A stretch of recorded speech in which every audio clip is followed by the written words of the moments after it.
પોરબંદર જિલ્લામાં ભરણપોષણના એક કેસનો ચુકાદો આવ્યો છે, જેમાં પોરબંદરની ડિસ્ટ્રિક્ટ કોર્ટે મહત્વનો ચુકાદો આપીને 7 વર્ષનું ચડત ભરણપોષણ ચૂકવવા હુકમ કર્યો છે।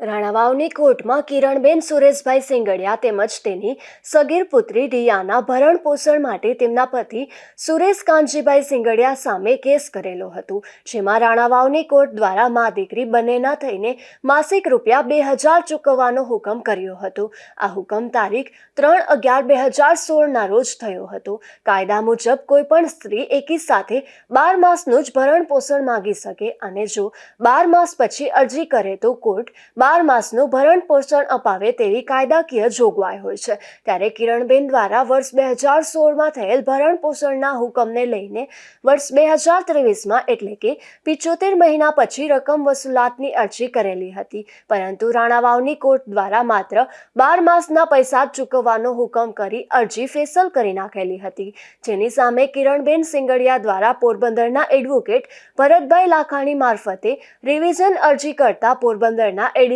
ડિસ્ટ્રિક્ટ જજ શર્મા દ્વારા પણ કાયદાનો ઊંડો અભ્યાસ કરી અને ભારતની તમામ કોર્ટો માત્ર 12 માસનું જ ભરણપોષણ ચૂકવવાનો હુકમ કરતા હોય, પરંતુ શર્મા દ્વારા સુપ્રીમ કોર્ટના કાયદાનું ગહન અભ્યાસ કરી અને કાયદાકીય જોગવાઈ ધ્યાને લઈ અને રાણાવાવ કોર્ટે જે 12 મહિના માટેનો જ હુકમ કરી બાકીના 7 વર્ષનું ભરણપોષણની અરજી નામંજૂર કરેલી હોય, જે રાણાવાવ કોર્ટનો હુકમ રદ કરી સુરેશભાઈ સિંગડિયાએ 7 વર્ષનું ચડત થયેલ તમામ ભરણપોષણ ચૂકવવા હુકમ કર્યો છે। નિપુલ પોપટ સાથે અશોક થાનકી, ગુજરાત ન્યૂઝ, પોરબંદર।